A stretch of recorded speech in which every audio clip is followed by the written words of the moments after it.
M for मोरई and M for Modi, और धन्य हो गई वो हीराबा माँ की गोदी जिससे पैदा हुआ नरेंद्र भाई मोदी। और जो स्वभाव से है बड़ा ही विनोदी, इसीलिए उससे हंस हंस के गले लगते हैं चाहे दोस्त हो या विरोधी।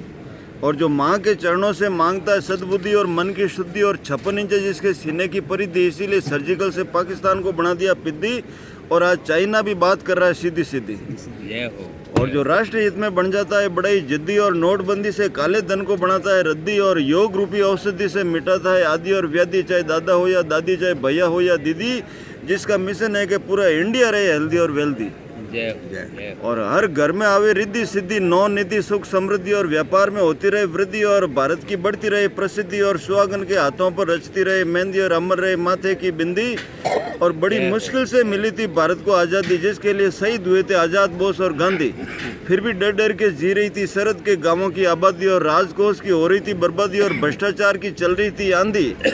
और 34 में पनप रही थी गुंडागर्दी, और बड़े बड़े सूदखोर ब्याज वसूलते थे चक्रवर्ती, और बिना डकार लिए हजम कर रहे थे गरीबों के सोना और चांदी।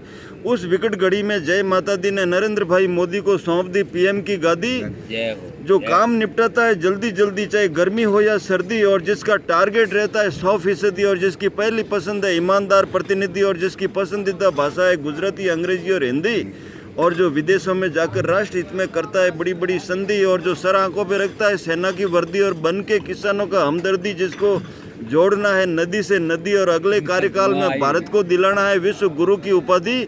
फिर देखो राम राज्य की सुगंध से महकेगी 21वीं सदी, और धन्य हो गई वो हीराबा माँ की गोदी जिससे पैदा हुआ नरेंद्र भाई मोदी।